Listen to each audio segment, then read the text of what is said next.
Cree en la transparencia, incluso cuando significa hablar de salarios.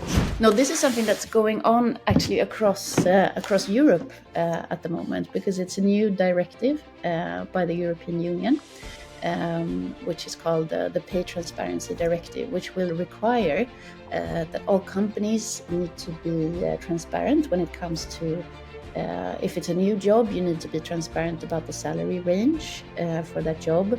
And also as an employee, when you are already in the company, you have the right to get access to the salary information or the salary range for your current role or your current sort of... Ha hecho de todo y cada experiencia la convirtió en aprendizaje. I've done everything. I've cleaned hotel rooms. I've been selling hot dogs. I've been working in the supermarket. I've been babysitting.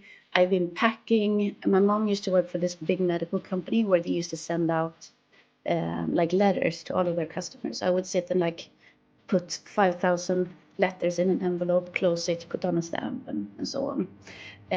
So I've done a lot of different things. I always loved sort of working, keeping myself active. Una mala experiencia laboral que redefinió su forma de liderar. And I remember it was really, I think I wasn't ready for that role, to be honest. I think I was, I wasn't prepared for that type of environment when I think back on it. And then there was one occasion where actually I was yelled at to my face for something that I felt was totally wrong. And then I actually resigned without having anything else. Defiende la seguridad social como un derecho que nos humaniza. There is a strong system around sort of healthcare and social security. But it's also based on quite high taxes. Now, I'm not sure what your tax rates are, but roughly on average you pay like a bit depending on your income and depending on where you live geographically.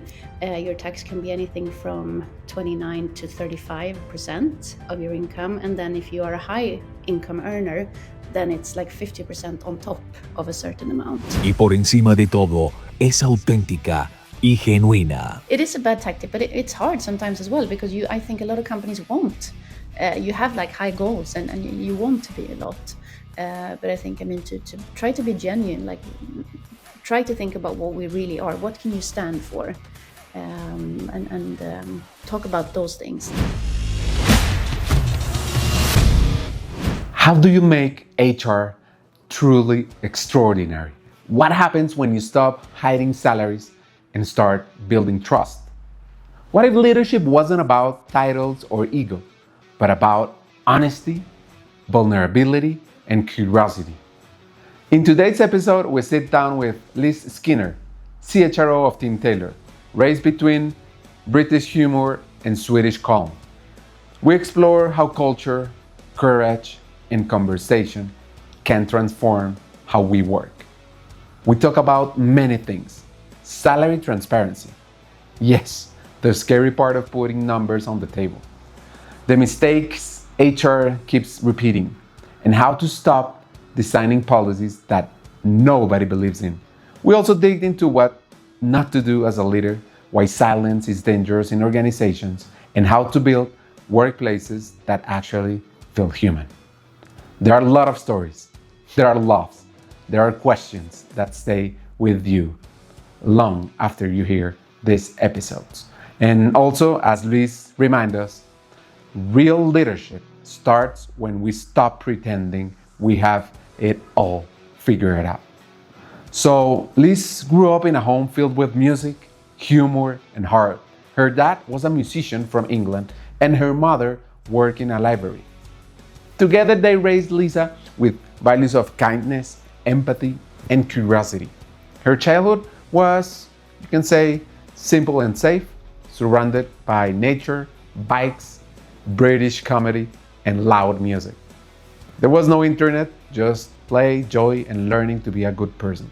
That foundation shaped her into the thoughtful, culturally rich leader she is today.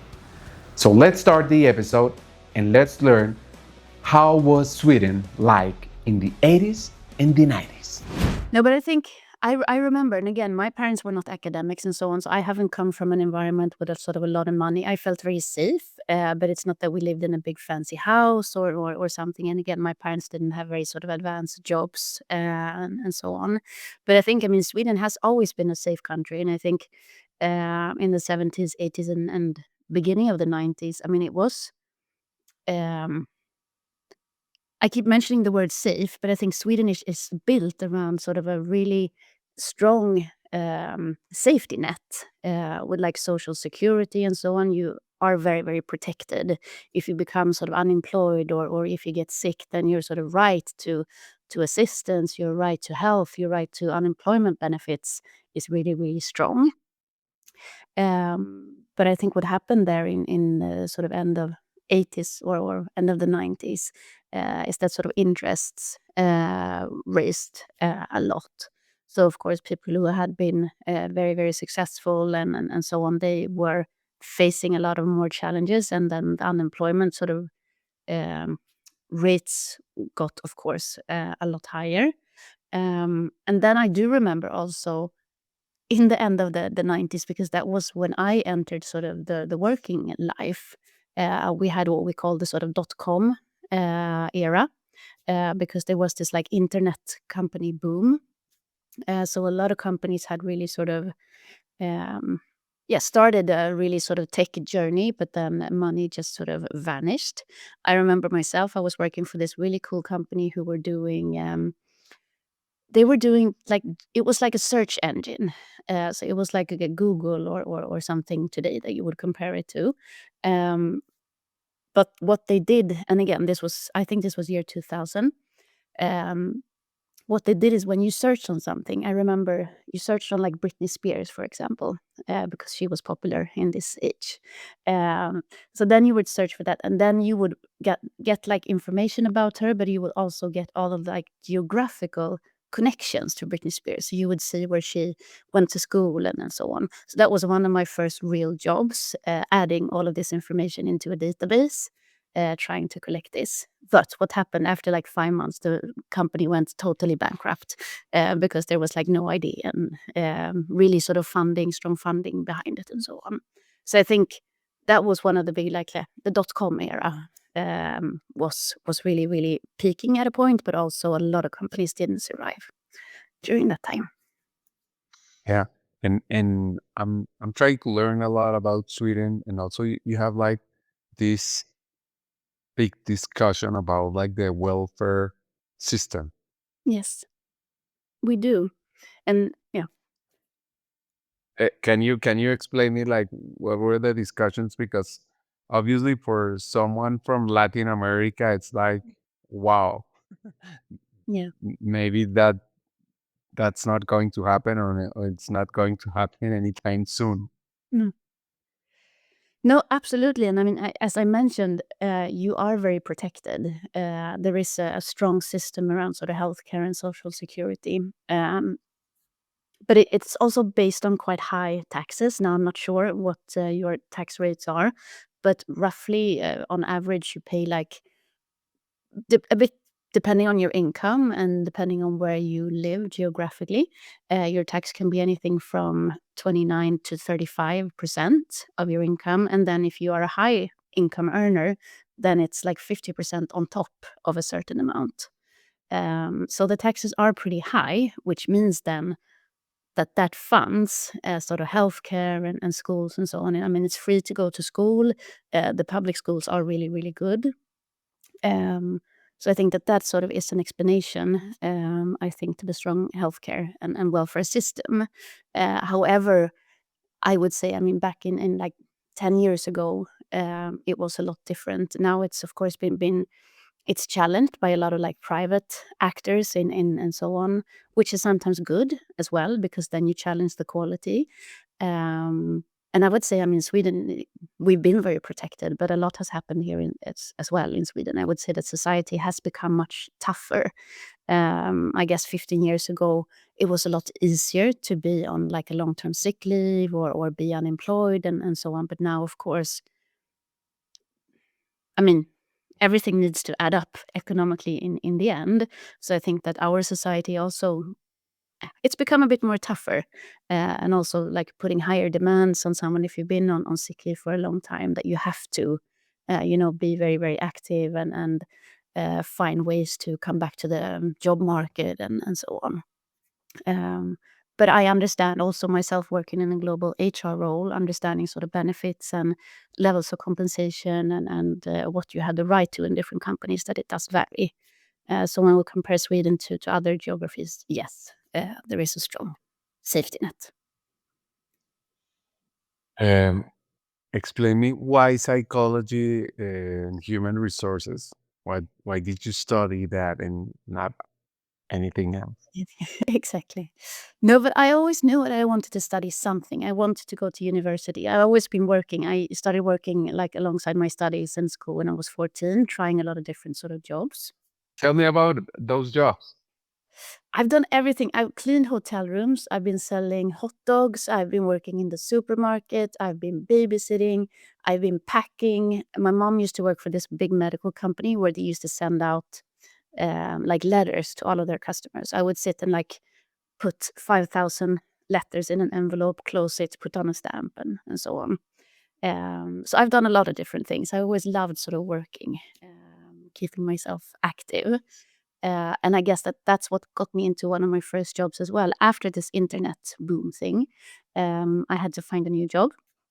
And I found a company which was doing headhunting and recruiting, and I didn't really know what it was. I joined as a researcher, but I had no idea what it was. But it was a really nice like vibe, and I just liked the people working there, and I guess that they liked me as well. So that's how I got into recruiting.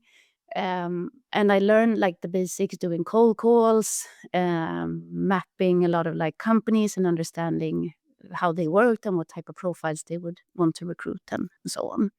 And then after having done that for a year, then I was 21 years old, I think. Then I felt like, right now I need to start thinking about my education. And then I had really I was when you were 21. You went to university.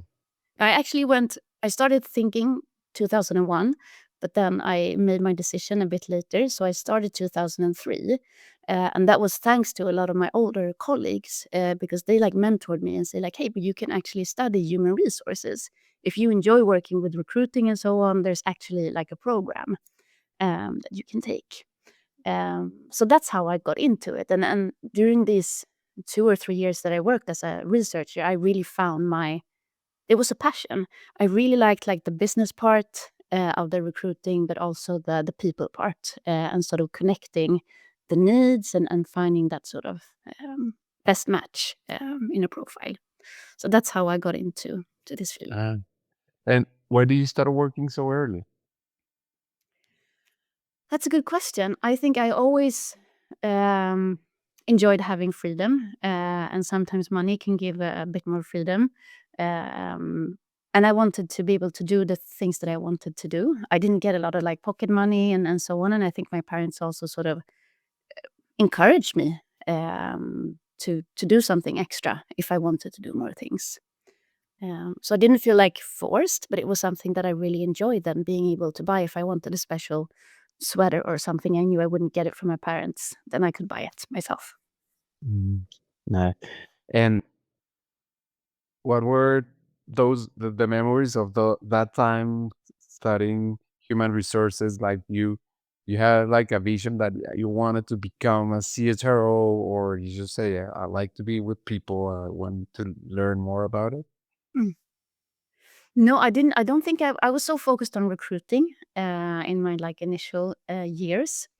So that was my like passion. I remember like always being like in front of the class when they were talking about these topics because it was also good for me because I did have some experience from my work. Um, so I think I was more. I didn't dream of having like a big role or working in a huge company. I think I was just very much there in the moment, and just happy that it was something that I could connect, getting a degree to something that I really really enjoyed. Um, and one thing I can regret though a little bit because I chose to study in Stockholm, where I lived. But in hindsight, if I would have done it again, I would have moved somewhere else. There are like a lot of like student cities in Sweden where you live like this little student life and so on. which creates more of an experience, like you maybe live in a smaller apartment with a lot of other people and so on.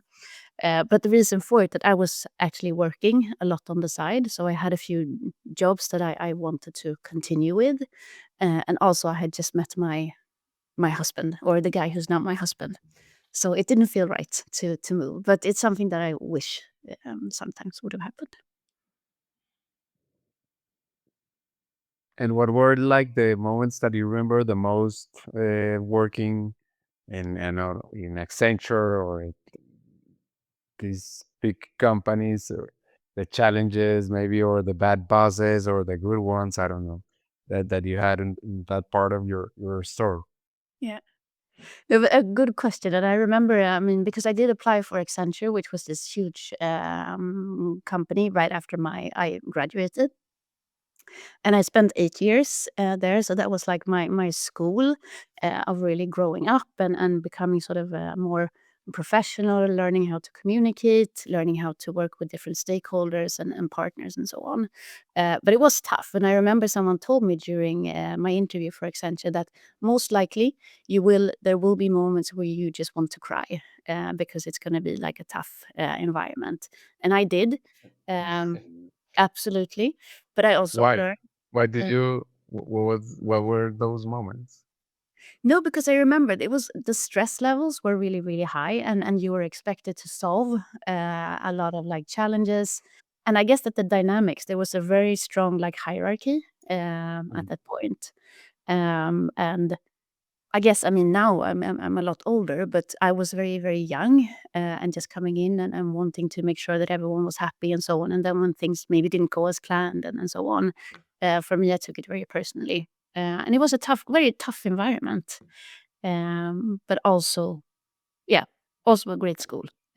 So it's a mix between that. With your experience nowadays, if you go back to that job, what would you do different? Good question. I would, I think, stand up for myself more because sometimes, still, my experience is that a lot of when a problem, if you can call it that, comes to HR, usually it's not something that we in our teams maybe have sort of caused or so on, but maybe something that has been related to, I don't know, a bad process or something that hasn't been handled in good times, and then wow, it explodes, and then we handle it. And I think that that was the case quite a lot of times there, that things just maybe had gone too fast or something, and then we ended up with a sort of a tough situation. So I think that I would have liked to sort of stand up for myself a bit more and not just be a yes sayer. I will never forget the first time I truly understood jantelagen, the Scandinavian word for love jante. At first, it felt strange, almost uncomfortable. But in Sweden, I learned that being too loud about your success isn't admired, it's awkward. Here, humility isn't just a personal trait, it's a social code. Jantelagen basically says, don't think you're better than others. Don't act like you know more. Don't believe you are special. At first glance, it feels limiting, but then I realized this isn't about suppressing ambition. It's about redirecting it. It's about building together, not climbing over each other. It's about listening more, showing up consistently, and letting actions speak louder than titles or posts. So, what to do and what not to do?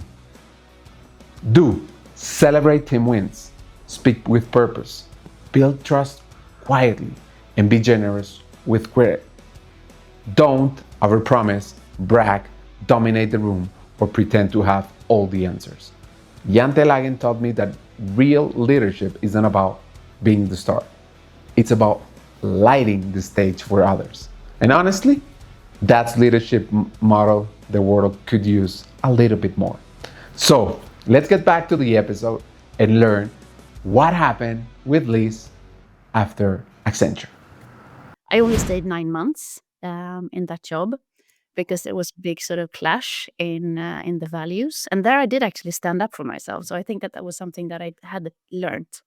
Can you tell me? Can you take me to that moment? I can, and without sort of naming any names and so on, but it was. I guess it was my first HR manager role, right? I was still quite young, and I came into this environment of trying to sort of build an HR agenda, trying to get sort of our points across in a management team, which then consisted of only males. I think it was one more female, but it was a large management team with also quite a tough language and a very, very challenging environment. And I remember it was really, I think I wasn't ready for that role, to be honest. I think I was, um, yeah, I wasn't prepared for that type of environment when I think back on it. And then there was one occasion where actually I was yelled at to my face for something that I felt was totally wrong. And then I actually resigned without having anything else on the table. So I did stand up for myself. And it was really sort of a life-changing moment in a way, because then the day after I resigned, I realized I was pregnant. So it was really one of those situations where you felt like, not the best timing. What do I do now? But it was also a good lesson because things did work out in the end. And they hired you 1 month after, and you told them you were pregnant? Yeah, Or so actually, I mean, I had resigned already, so I had to find something else, and then I went on to working as a recruitment consultant for a company, and that was amazing because I was honest, and I told her like, this is my situation, and that's something that I will never forget. That manager, how she said, like, okay, perfect, we still want you. So I was working there for like 6 months or something before I went on my maternity leave, um, which was a great experience. I realized I didn't want to work as a recruitment consultant. I still wanted to sort of work in general HR, but still, it was an amazing sort of employer branding and just an employee experience from my end, being accepted despite being like pregnant and so on. well, yeah. Explain me what it's like to work in a, I don't know, William Hill, like a casino, a company, something way different than Mm. cars, consulting. Exactly. No, and it's true. I've tried a few different industries, and I think, I mean, the majority of my career I've spent in like professional services and so on. So coming into the casino business was, first of all, I mean, something I had to think about because I'm not sure that I agree with like spending money in that sense, and I mean, it's a quite I mean, it can be pretty serious consequences if people lose a lot of money and so on. So I had to think about, okay, is this something that I want to stand behind? So that was like the first decision. But then I decided, like, okay, if I want to do this, if I want to work in this industry, then this is the company where I want to be. So doing that, but it was very fast pace, and in the casino business, at least when I was working there, all of the countries and the agenda depended a lot on each country's sort of regulations. Because at least, I mean, if in the like clean countries, from that sense, then gaming is regulated. You can't do whatever you like. Then, of course, there are more, I think we call them like gray countries or gray regions where it's not decided in the same way. But it could, for example, mean that, okay, if Germany changed potentially their legislation on how much you could deposit or how much players could spend and so on, that meant that then we had to change the product quite quickly to be able to be compliant. So it was a really sort of interesting industry based on that, which meant that I was very responsible for the tech teams. So quite a lot of times we had to change sort of our strategy, change the way our teams were set up, and so on to again make sure that we're compliant. And that, did you feel connected to that purpose of the company? You, like you were inspired what they were doing, or it's just okay, it's an interesting job, it's different. No, I think, I mean, for me it was entertainment in a way, and again, the company that I was working for was one of the first companies who had developed this model for responsible gaming, which meant that there was this like algorithm and so on where you could what they could detect patterns, and you were able to set these like boundaries for yourself, like, okay, I cannot play for more than $10 per day and so on. So it was a very, I guess, responsible way of playing. So we tried to do everything we could to sort of prevent any negative consequences. But of course, it was something on the back of my mind that I always sort of thought about. And also, I mean, we were recruiting a lot. I was hiring a lot, building our employer brand. And I also noticed and sort of realized quite early that this is something that people have really strong opinions about. And I never wanted to sort of persuade anyone. If you feel like this is not right, if you don't feel comfortable being in the gaming business, then you shouldn't be. So I've never tried to sort of force anyone or tell someone like you're wrong or feeling or thinking this way. So that's always been important. Like, okay, if you want to work in this industry, then I'm happy to talk about why this company is a good choice for you. But if you feel like this is not right, then that's not right for you.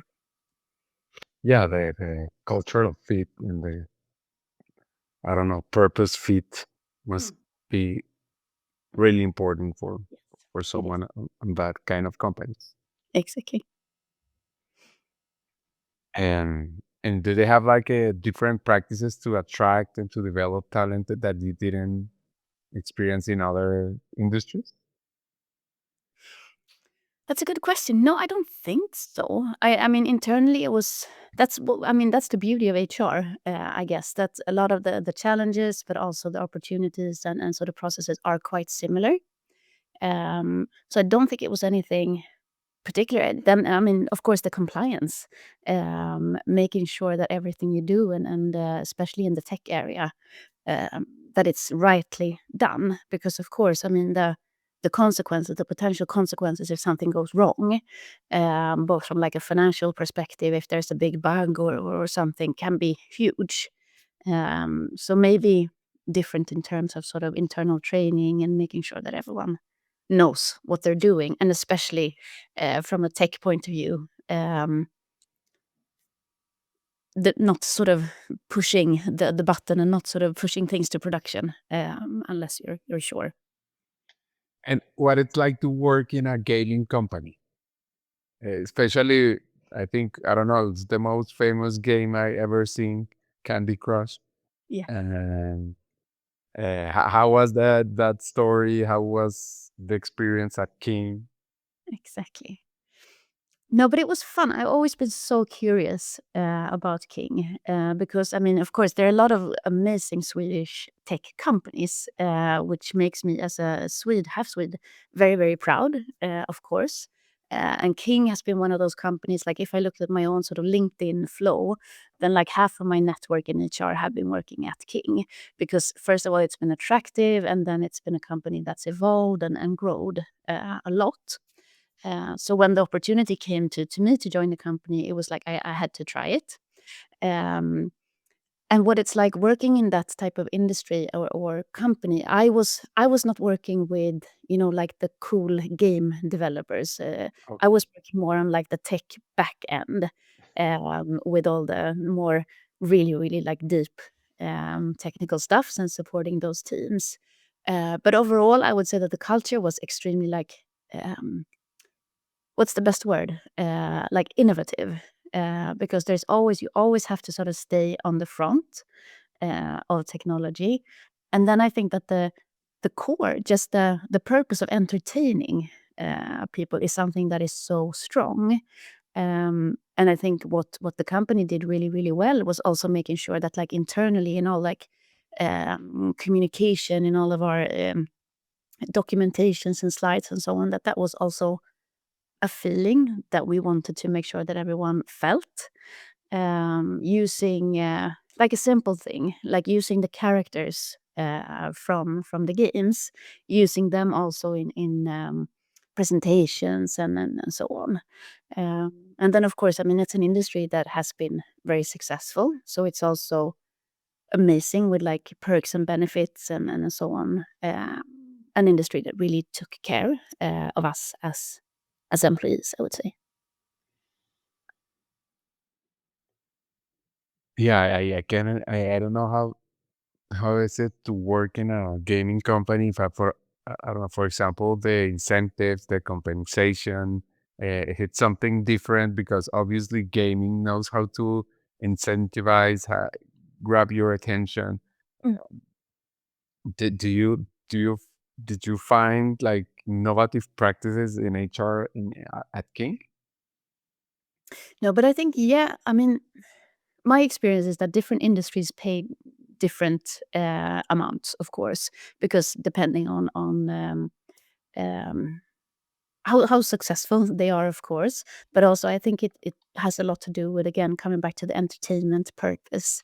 Um, and this industry and this company, of course, you want to make sure that it's a good environment, and you need to attract really, really good people to be able to build such a product as Candy Crush, for example. Of course, you need to do it in a great way, which means that you need to attract really, really high talent, which means that you need to be competitive. So I think that that sort of ties together. And also to make those products, you need to think about retention. You need to make sure that these people stay and want to build sort of the new games and keep being creative, which then makes you think as well that in order to be creative, then you need to maybe remove like boundaries. You don't want your teams to think about worrying about their pension and so on, worrying about what to get for breakfast. So then you serve breakfast every day just to make sure that people are happy and productive and can be their best selves at work. So I think it ties together a bit. I'm not saying that companies or industries that are not paying as much that they cannot be good and that they cannot, have happy employees. That's not what I'm saying. But I think there is a difference in how you invest also in your teams. Tim Taylor, Yes, when you started, how big was the company? What's the company about? exactly. So Teamtailor is also a Swedish tech company that's been around for 12 years, I think now. And the product is an applicant tracking system, so it's a system for recruiting and employer branding.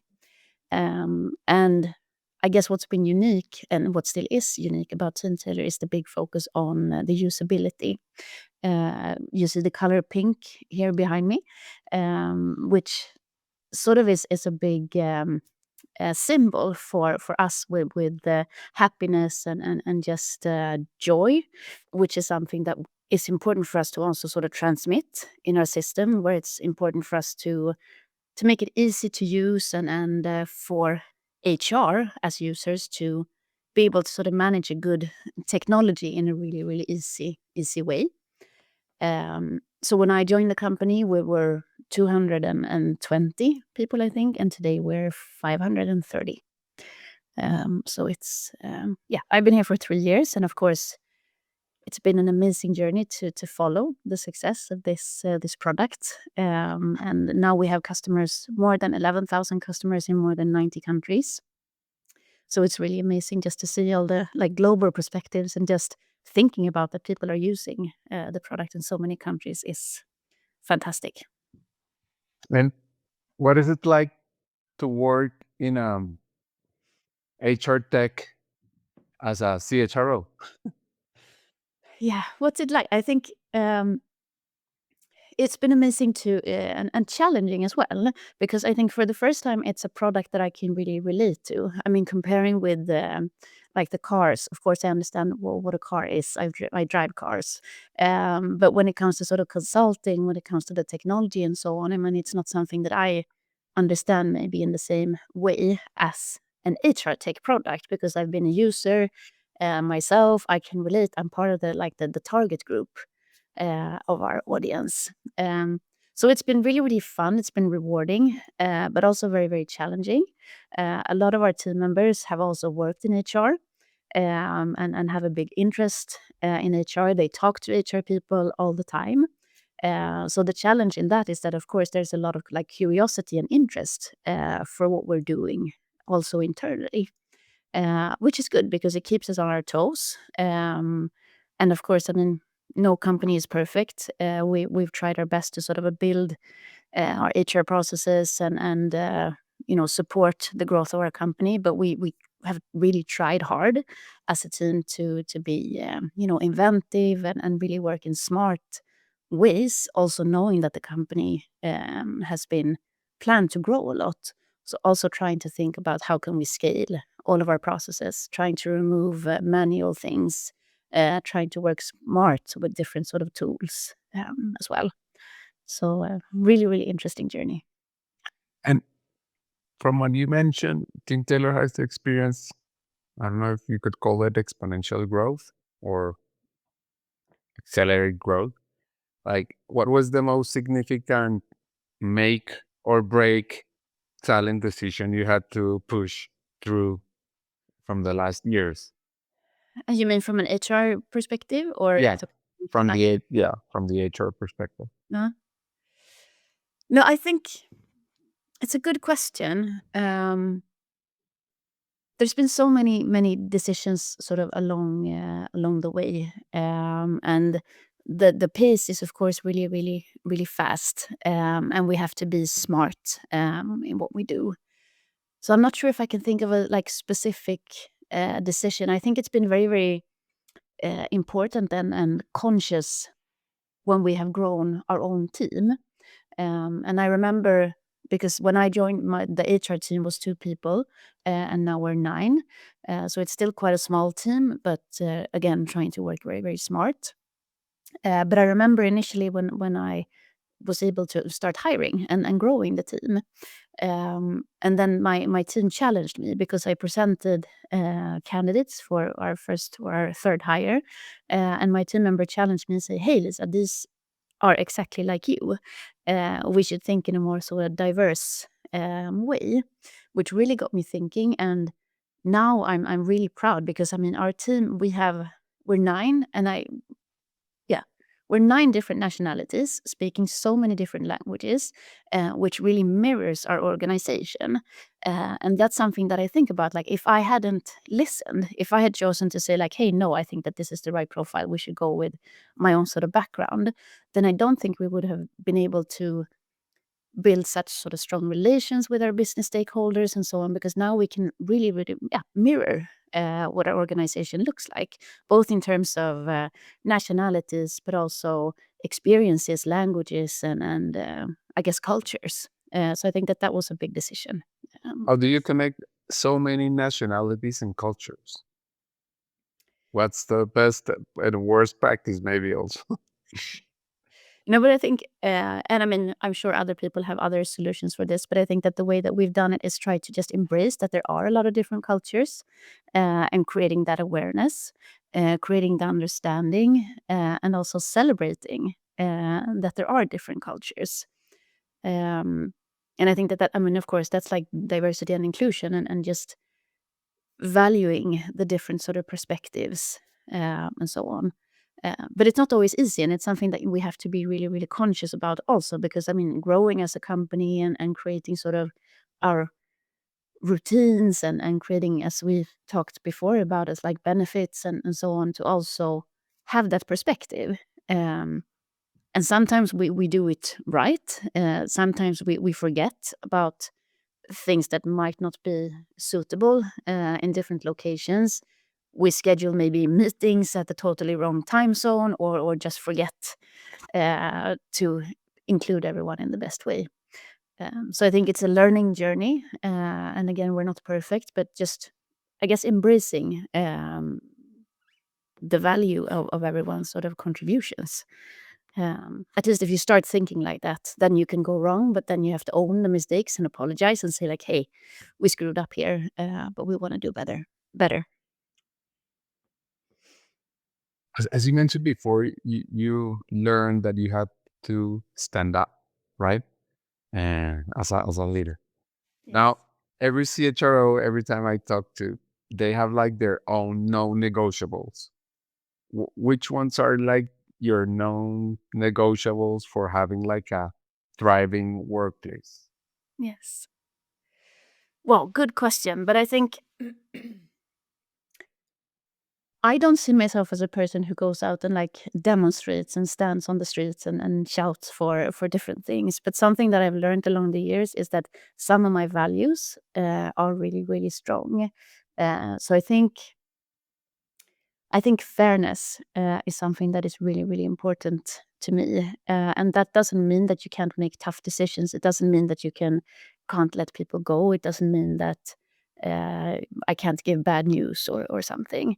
But there's something like in the back of my mind where I just feel that it needs to be fair. That you need to, give people a chance. You need to listen, and just take other sort of perspectives into considerations.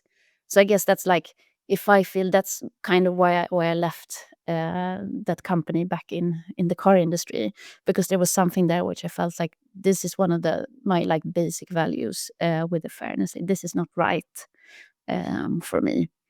Um, so that's what I've always said to myself. Like after that, like if it doesn't feel right in my gut, if it's something that really sort of challenges my core values, then it's not. Then it's not for me. I have like many questions before we get into pay for transparency, but Yeah. and you work in a HR tech company. Obviously, you are using AI. And what are your predictions about AI, HR, and the future of HR, and for the next, I don't know, what, 2, 3 years? Difficult question. I wish I knew. Then I would The, make the some. good thing is that there's no perfect answer. Exactly. No one knows exactly. No one knows. No. But my prediction, and also when I'm talking to like our product team and our tech team here, is that I think, I mean, there's a lot of buzz about AI now, and especially for HR. And I guess depending on your location, your industry, some companies have gotten very, very far in using AI, and some have not started, and some are just sort of looking into it. Um, I think in a few years' time that if you are a company that uses HR tech systems, that AI, we will just take it for granted. I don't think it will be talking so much about AR as we are doing now, because of course it's new, but also that I think a lot of us are afraid of like the effectiveness and just understand it like, hey, AI can actually potentially replace some of my tasks. So I hope in a few years' time that this fear has gone away. Um, I have a lot of respect for AI, and I think definitely it needs to be used in the right way. AI shouldn't make our decisions, and we have to be really, really careful um, when it comes to like bias and so on, and how we train AI. So putting that aside, I think if you use AI, this is my personal view, if you use AI in the right way, you shouldn't be afraid of it replacing you. But it's more like how can you use AI to work smarter? The time that you've spent maybe on doing sort of manual things or I don't know, putting presentations together or making summaries and so on. If you're in HR, what can you do with that time? Can you spend it on creating better relationships with your managers, or whatever is relevant for you?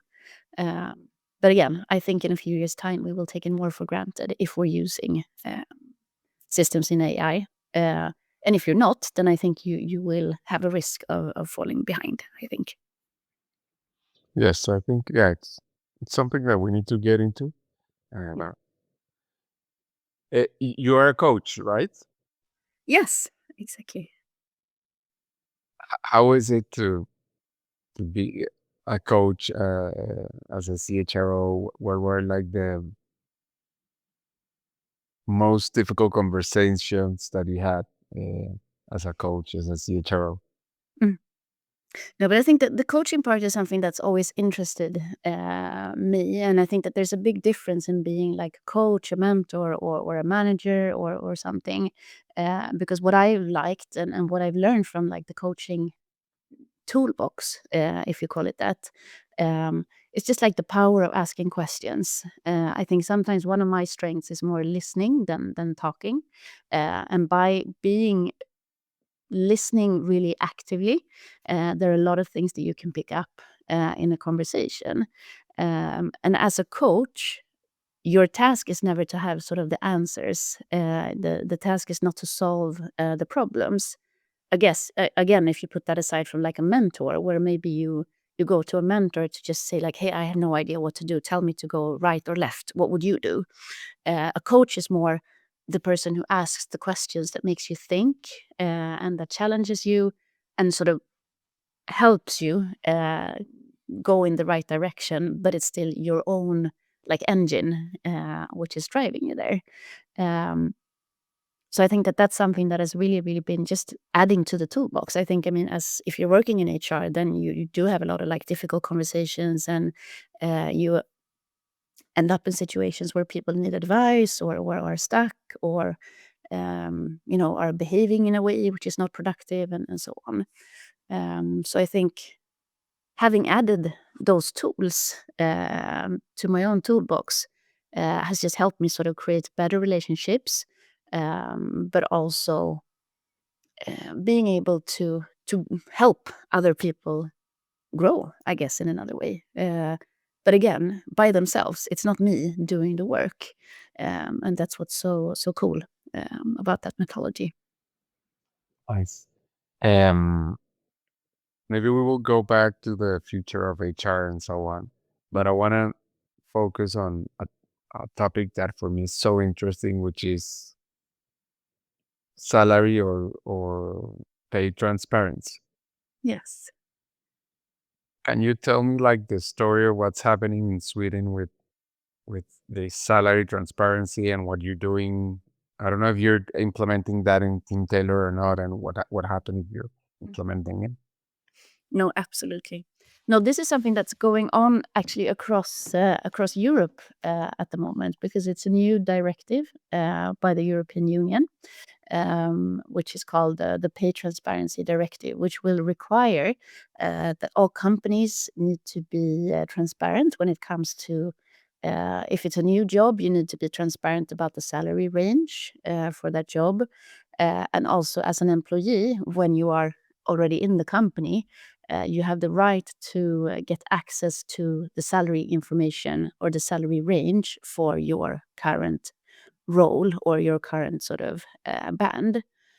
Um, so that's happening all across Europe at the moment, and the new directive, it comes to place in June 2026, 1st of June. So it's a year away, or 7th of June, sorry. So it's a year away, but there are a lot of preparations that all companies need to do. How the directive is applied varies a bit in different countries. There are some nuances to what will be sort of mandatory in some countries and whatnot. But for Sweden, it's really, really interesting because from a culture perspective, salary is something that you don't talk about in Sweden. It's something that you kind of keep to yourself. You might notice during sort of the salary review period in a company that people share, like how much did you get? But otherwise, it's something that is quite secret. So it's something that we are talking about a lot, like from a cultural perspective. How is this now going to work? Uh, but also, if you sort of raise the bar a bit, also from like an employer branding perspective, because if you already know, there's no secrecy then about salary. You know exactly what this job is paying. If you look at other sort of job ads, you can look at what that position is paying. So it will be quite visible for everyone. But then what I think about a lot is like, okay, but what will this mean for employer branding? Because if you remove the compensation part from the conversation, what other factors will be important to talk about? Um, so it's a really, really interesting shift. And what we're doing in Team Tailor, of course, we're trying to be as prepared as possible. And then one thing is all like the technical stuff that you need to have in place. You need to have, in order to have the pay ranges, you need to make sure that there's a job architecture and that you have created your own sort of ranges. In Sweden, there's a requirement of doing a mapping to understand if there are any sort of differences in how we pay males versus females. And that's basically the whole sort of idea of this directive, is to remove any differences in the pay gap between genders. So that's what we're doing in Teamtailor now, making sure that we have this architecture and all of the reports. But then, of course, one of the most important things will be the communication part, because I mean, one thing is displaying the salary ranges externally, but then, of course, it's something that all companies need to prepare how we're going to talk about this internally. So that's why we're creating also this what we call a pay philosophy, talking about how do we pay at this company, what type of benefits are important, and how can you increase your salary, how do promotions work, and so on. So it's a really interesting journey, and all around in the HR network, everyone is working on this from different angles. That's like the hot topic nowadays, I It assume. is together with AI. So those are the main topics, I would say. And yeah, for me, it's incredible because obviously here in Latin America, there is this security reason or safe reason that they won't show your salaries because maybe you will get into trouble. But from the perspective of a more developed economy and showing how much is your salary, it's incredible how you can close these gender gaps and these inequalities, and I don't know, not even gender, but race or other things that you need to close. But what I was thinking is when you're trying to close those gaps, then you will need to raise some salaries. Uh, if I don't know, you don't need to reveal about Team Taylor, but like how is the strategy to harmonize these salaries and Mm. yeah. No, it's a really good question, and I think that that's what a lot of companies face right now, and that's why I think that the sort of the hype has been so big, because I guess um, if you start preparing well in advance, then you might have the time to adjust differences, because I think no company is perfect. There will be sort of mistakes. There will be situations where you've had to make an exception, where maybe you've had to put a higher salary just to attract that particular candidate, right? And now by starting well in advance, then you might have two salary reviews to correct it, because you're very, very right. I mean, that's what's going to be the consequence for some companies, that if you notice now that there's a big discrepancy, that you're actually paying someone more than someone else for the exact same job, then, I mean, by law, you need to correct it, right? So I think that this is also a stress for a lot of companies, of course, unless you have a really good sort of explanation for it, and that you can show sort of proof for this. So it's an important it's an important homework, I guess, for all of our companies to do, and really understand and really challenge ourselves as well. I mean, okay, why has this happened? What in our culture, what in our process has enabled this sort of difference to happen, and how do we prevent it? So I think, I mean, it really puts the light on a really, really important topic. I mean, why should you pay someone differently if you're doing exact the same job? And then, of course, we're not talking about performance yet, because that, of course, is a factor in how you get maybe promoted and so on. But if you compare, if you're doing exactly the same job, if you're coming into a role, why should someone be paid more than someone else? Do you think people might cheat on this initiative? Like, I don't know, you're a CMO or a CFO and you Mm. get this salary, but then I will pay your house or your education on this kind of thing. So we will see that your salary is the same, but then you will get another kind of benefits through a different channel. Mm. Good thought. I think definitely some will use this in one way or the other. I've also heard about, like, people are thinking about, okay, but how can we? What will the ranges be? How flexible can we be with the ranges? And I personally, I think it will have a lot to do with the potential consequences. because also there's something called the GDPR, which is related to data privacy and so on. And when that was introduced in the European Union and so on, it was also kind of the same hype that people were so like, what's going to happen now? We have to have this in place. We need to make sure that we store information in the right way and that we treat personal data in the right way. And I think, again, there are people thinking like, okay, but what's going to be the consequences? Which have proven to be pretty big when it comes to sort of fines and so on. I think Spotify quite recently had an enormous fine related to privacy.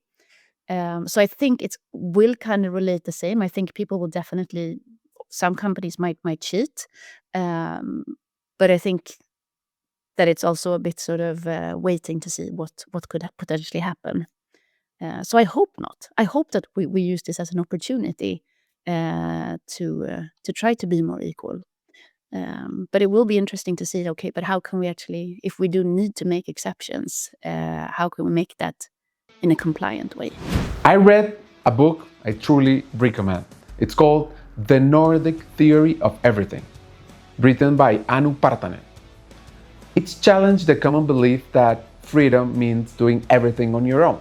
In the US, and also in Latin America, independence is often romanticized as self-reliance. But Partanen shows how in Nordic countries, true freedom comes from strong social support systems. Universal healthcare, high-quality education, parental leave, childcare, and more and more. What really struck me is this. When the state takes care of the essentials, people are actually freer, not more dependent. They can start a business, quit a toxic job, pursue education, or raise a family without constant anxiety.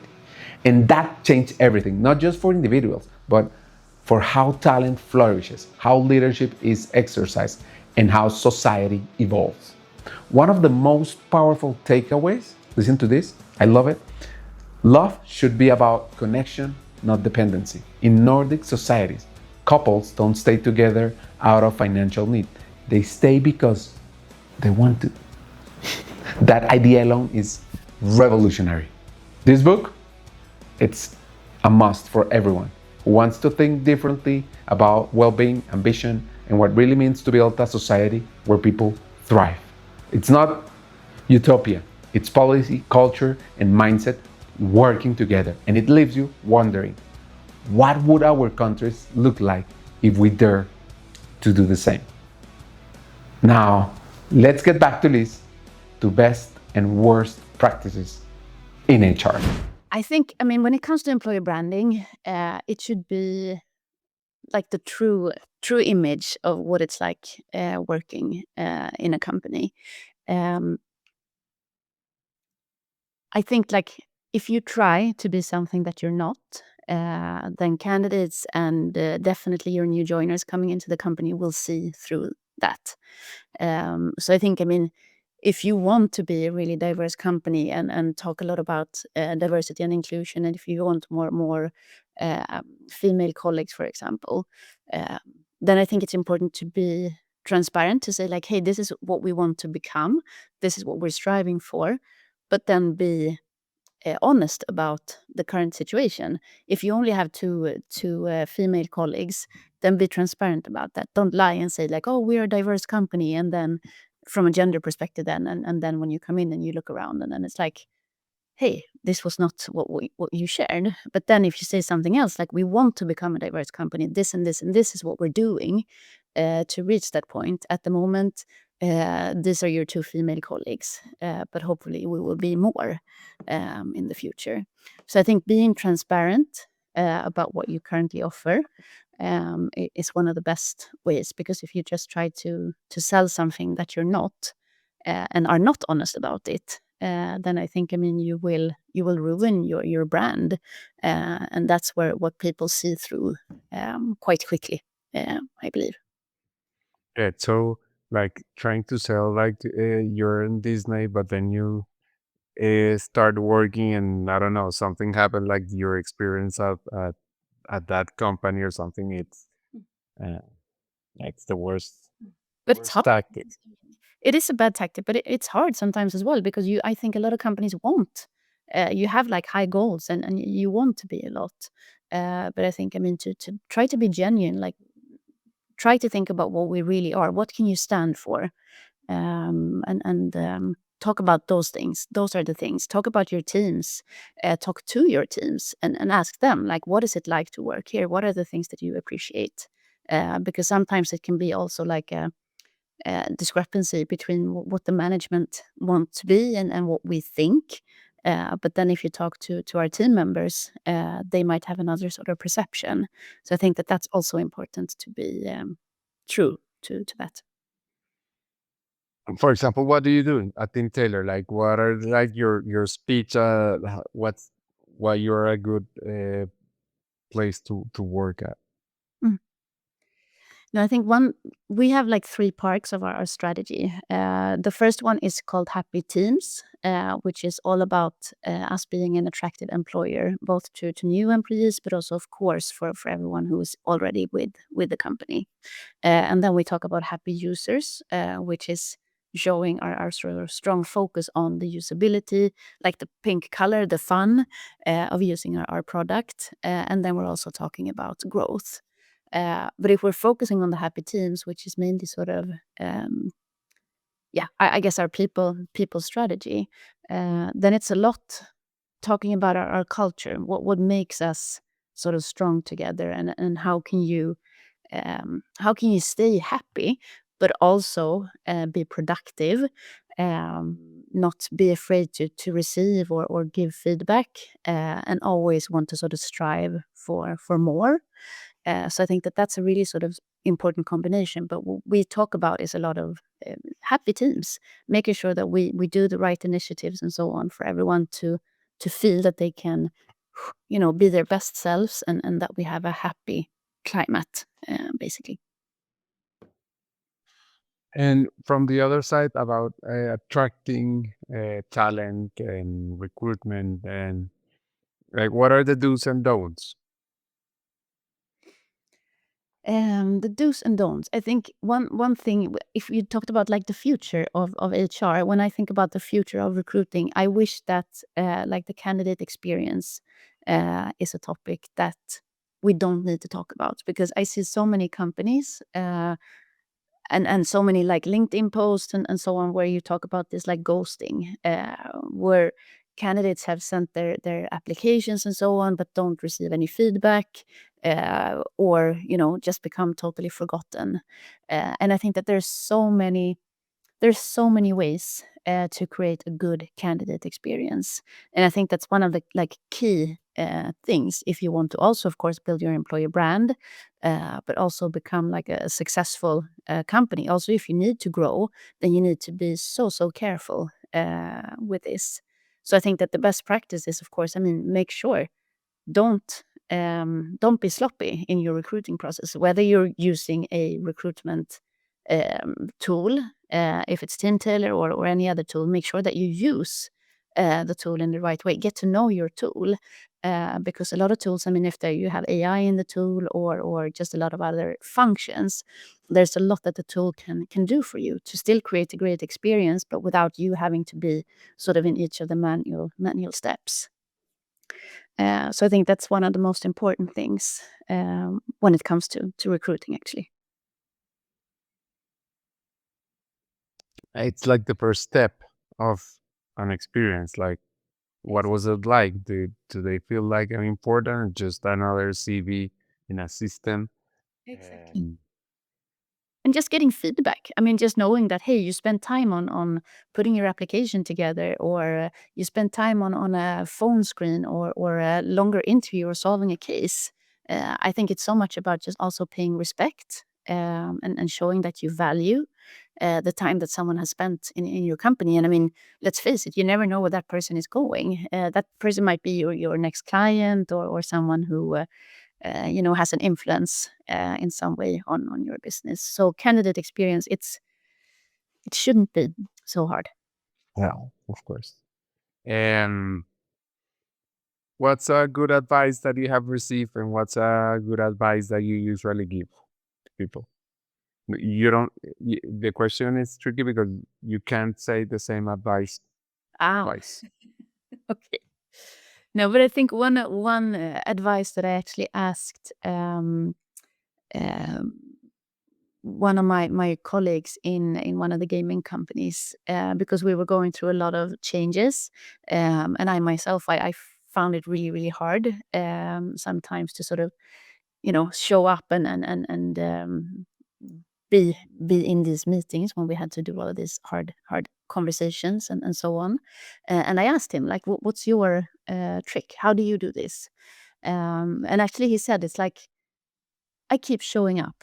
Um, I might think that it's really hard, and I might not do things in a perfect way. But he said that that was the best advice that someone had given him, to just keep showing up. Because if you back down, of course you can be tired, you can have all types of emotions, but the moment that you just decide not to be present or just back off, then it makes it harder. So keep showing up, trying to be your best self. It's not always easy, and of course, I mean, I'm not talking about like burnout and so on when you're gotten that far. But in sort of the business and so on, try to keep showing up. I think that was a good advice from him. And then I think something else that I try to share is also when it comes to surrounding yourself with people who really want the best for you. I think that comes down a lot to what we talked about earlier with like values and so on. So try to surround yourself with leaders and people who really want the best for you, who give you honest feedback, and who want to make you shine, because that will bring out your best sort of potential, and make you succeed. These are 5 hacks that I took from the conversation with Liz. First, salary transparency isn't optional, it's ethical. And Liz made it clear, when companies hide salaries, they fuel inequality. Talking openly about pay builds trust, fairness, and a sense of justice. If you're in HR, start by auditing pay gaps and sharing salary range. Don't wait for pressure, lead with integrity. Second, don't be HR, be human real. One of HR's biggest mistakes, prioritizing processes over people. And Liz reminds us that HR should be about stories, lives, real human connection. Third, remember the Nordic model of well-being isn't a luxury, it's a necessity. From Sweden, Liz confirms that work-life balance isn't a Scandinavian fantasy. It's a human right. Well-being isn't a perk, it's infrastructure. And remember this hack. Pause the performance obsession. Start measuring rest, connection, and why not? Joy. 4 hack. What not to do in HR. Pretend everything's fine, covering up issues, faking culture solvers, or avoiding hard truth. It's a ticking time bomb. So remember, vulnerability, it's a cultural asset. And the last one, the future of leadership is radically honest. Today's workforce doesn't trust leaders who know it all. They trust people who admit mistakes, ask for help, and show up as humans. See you in the next episode of Hackers del Talento.